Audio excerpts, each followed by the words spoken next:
అంగన్వాడీ వర్కర్లు హెల్పర్ల రిటైర్మెంట్ వయసును 62 ఏళ్లకు పెంచుతూ ఆంధ్రప్రదేశ్ ప్రభుత్వం జీవో జారీ చేసింది. రిటైర్మెంట్ అనంతరం ఇచ్చే గ్రాట్యుటీని పెంచింది. దీని ప్రకారం అంగన్వాడీ హెల్పర్లకు 1,00,000, వర్కర్లకు 40,000 గ్రాట్యుటీ అందనుంది.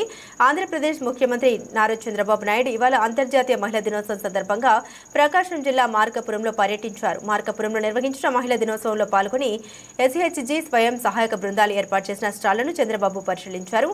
అంగన్వాడీ వర్కర్లు హెల్పర్లకు ప్రయోజనాలు కల్పిస్తూ విడుదల చేసిన జీవోను అంగన్వాడీ ఉద్యోగులకు చంద్రబాబు నాయుడు అందించారు. కాగా ఎస్హెచ్జి ఉత్పత్తుల గురించి చంద్రబాబు నాయుడు వివరాలు తెలుసుకున్నారు. అలాగే మహిళలు, చిన్నారులపై నేరాలు నివారించడానికి women and child safety wing ను చంద్రబాబు నాయుడు ప్రారంభించారు. అంతేకాదు 1.50 లక్షల మంది మహిళలకు ఫ్రీగా కుట్టు మిషన్లు ఇచ్చే కార్యక్రమం ప్రారంభించారు. మహిళా ర్యాపిడో డ్రైవర్లను ఆయన ప్రశంసించారు. ఎస్హెచ్జీలు తమకు వస్తున్న ఆదాయం గురించి వివరాలు తెలిపారు. అరటి వ్యర్థాలతో తయారు చేసినటువంటి టోపీని చంద్రబాబు నాయుడు పెట్టుకున్నారు. గుర్రెపు డెక్కతో పాటు అరటి, కొబ్బరి వ్యర్థాలతో పీచు తయారీతో ఆదాయం పొందవచ్చని చంద్రబాబు అన్నారు. ఎస్హెచ్జీలు వీటిపై మరింత తెలుసుకోవాలని తెలిపారు. మీరే మాకు స్ఫూర్తి సార్ టెక్నాలజీ విషయంలో. అయితే అంతర్జాతీయ మహిళా దినోత్సవ సందర్భంగా మీరు టైం కేటాయించి మాతో ఇలా సెలబ్రేట్ చేసుకోవడం చాలా ఆనందంగా ఉంది. మిమ్మల్ని జీవితంలో మహిళా దినోత్సవ సందర్భంగా గుర్తు చేసుకోవాలి అంటే ఆ మహిళ ఎవరు, మిమ్మల్ని ఎంతగా ప్రభావితం చేశారు? మీ భార్య గారా, అమ్మగారా?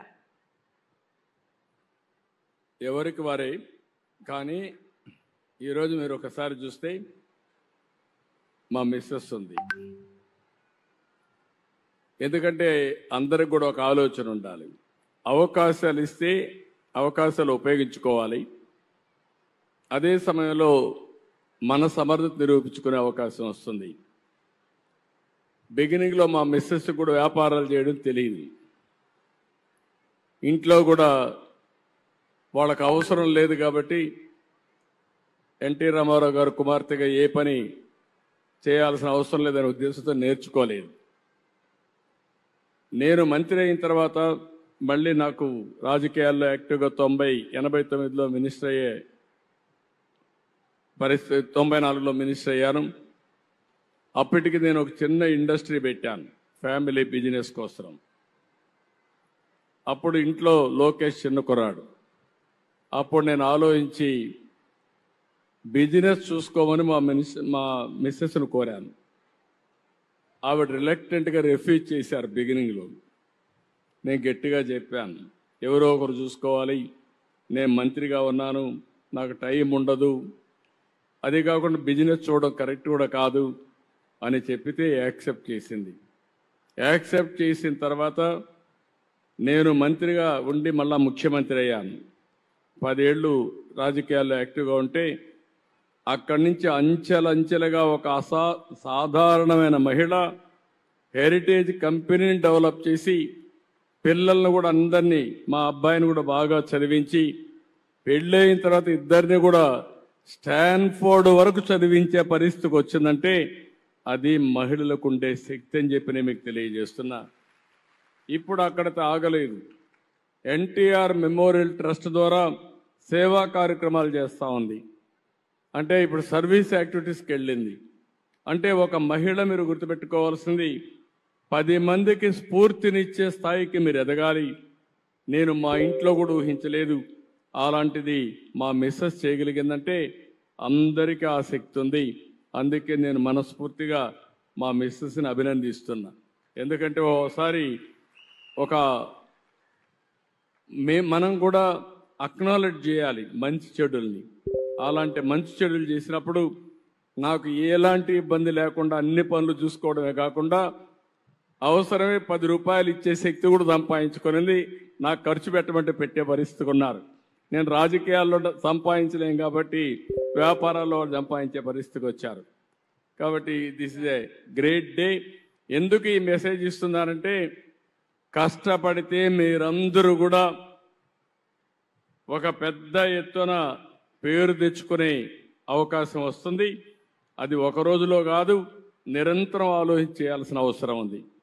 Absolutely sir. మీ తల్లిగారి విషయంలో మిమ్మల్ని బాగా ప్రభావితం చేసిన ఒక సంఘటన మాతో క్లుప్తంగా పంచుకుంటారా? ఇది మనందరికి కూడా తల్లి జ్ఞాపకాలు ఎప్పుడూ ఉంటాయి. మా మదర్ కూడా అందరం అరిగానే మధ్యతరగతి కుటుంబం. వ్యవసాయం మాకు ఆధారం. మేము చదువుకునేటప్పుడు నిద్రలేసి తెల్లవారుజామున నిద్రలేసి మాకు వంట చేయడం. నేను హై స్కూల్కి పోయేవాడిని. అందరి మారిగా నా జీవితం కూడా. హై స్కూల్కి పోతే చంద్రగిరి 6 కిలోమీటర్లు 7 కిలోమీటర్లు నడవాలి. 6 కిలోమీటర్లు నడవాలంటే 9-9:30 స్కూల్కి పోవాలి. ఇక్కడ 6:30-7 గంటలకు బయలుదేరి తప్ప అక్కడికి రీచ్ కాలేము. 6:30కు నేను బయలుదేరాలంటే మధ్యాహ్న భోజనం మళ్ళా మాకు అప్పట్లో వండి మాకు క్యారీర్ ఇవ్వాలి. అంటే అప్పుడు పొట్లాలు కూడా కట్టేవాళ్ళం. క్యారీర్ తీసుకుపోవాలంటే మళ్ళీ తీసుకురావాలి కాబట్టి ఈ మరిగా పొట్లాలు ఇప్పుడు చేస్తున్న ప్యాకెట్ చేసి ఇచ్చేసేవాళ్ళు. దాన్ని పుస్తకాలతో పెట్టుకొని బ్యాగ్లో పెట్టుకొని వెళ్ళేవాళ్ళం. అంటే 5 గంటలకు నిద్రలేసి 4 గంటలకు నిద్రలేసి వంట చేసి మాకు స్నానాలు చేపించి స్కూలుకి పంపించేది. అక్కడి నుంచి ఓసారి ఆలోచించేవాడిని, ఎవరన్నా గెస్ట్ వచ్చినా బంధువులు వచ్చినా, నేను రాజకీయాల్లో గెస్టులు వచ్చినా వంట చేసేవాళ్ళు.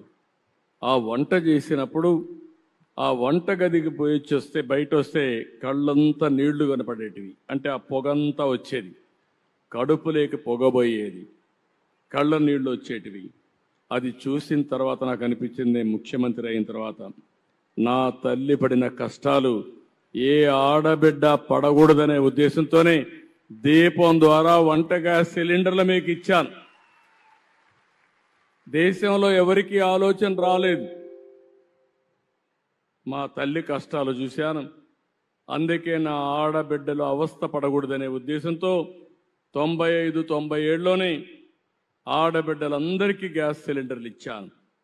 ఇప్పుడు మళ్ళీ కొంతమంది రేట్లు పెరిగాయని మళ్ళా కట్టెల పొయ్యి పెట్టుకుంటా ఉంటే ఇది కరెక్ట్ కాదని దీపం 2 కింద మళ్ళీ 3 సిలిండర్లు ఉచితంగా ఇచ్చే కార్యక్రమానికి శ్రీకారం చుట్టాను.